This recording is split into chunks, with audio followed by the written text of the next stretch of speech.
let's say you're socially anxious. Okay, so what happens when you're socially anxious?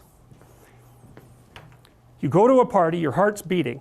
Why? The party is a monster. Why? Because it's judging you. And it's judging you, it's putting you low down the dominance hierarchy, because that's what a negative judgment is. And that interferes with your sexual success. And that means that you're being harshly evaluated by nature itself. Right? So you are confronting the dragon of chaos when you go into the social situation. And so what do? You're like this, right? You hunch over, and that's low dominance. I'm no threat. It's like, well, that's not going to get you very far. You know, but that's a logical thing to do in the face of a tyrant. So I'm no threat. You know, you look at the king and you're dead. I'm no threat. I'm hunched over. And then what's happening internally? What are people thinking about me? What are people thinking about me? Am I looking stupid? Am I looking foolish? Geez, I'm awkward. I hate being here. Man, I'm sweating too much. It's all internalized, right? It's all self-focused. The eye isn't working. What do you tell people? Don't stop thinking about yourself, because you can't. It's like, don't think of a white elephant. White elephant, white elephant, white elephant. You can't tell someone to stop thinking about something because they get caught in a loop. What you do with socially anxious people is you say, look at other people. Look at them, right? Why? Because if you look at them, you can tell what they're thinking. And then unless you're terribly socialized, and some people are. Some people have no social skills, and so the reason they can't go to a party is because they don't even know how to introduce themselves. Like no one ever taught them how to behave.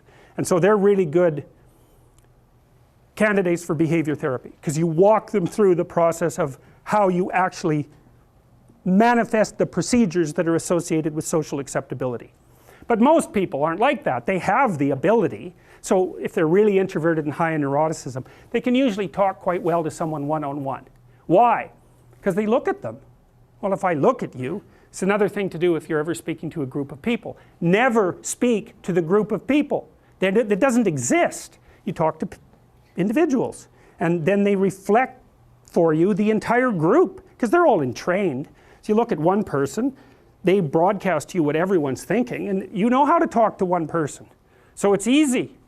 And so as soon as you focus on the person, not you, you push your attention outward, use your eye, you push your attention outward, and you start watching. Well, then all your automatic mechanisms kick in, and you stop being awkward. Because if we're talking and I'm looking here, I don't know what you're going to do next, and I'm going to put disjunctions into they're like bad chords in the melody of our conversation. And the reason is I'm not paying attention.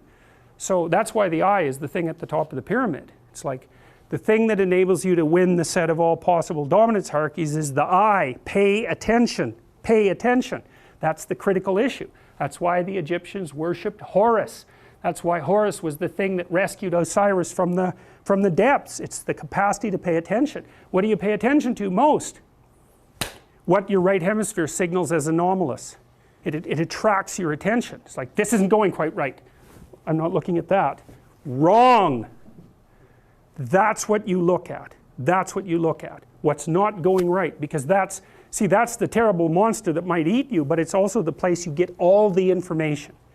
So that's why it's useful to have discussions with your enemies, because they will tell you things you do not know. And that's such a great thing, because if you don't know them, well, you're not very smart, are you? You know, there may be a time when you go somewhere that's the thing you need to know. And maybe your enemy will tell you why you're such a fool, you know, and a bunch of other things that aren't true too. But even one thing that's accurate, it's like, yeah, thanks very much, man, maybe I'll do some work on that, and I won't have to carry that forward. So, and then that's part of the reason, again, why the terrible predator, it's always the terrible predator that has the gold. It's like, it's the person who delivers the message you do not want to hear. So it's rough, but it doesn't matter. Life is rough.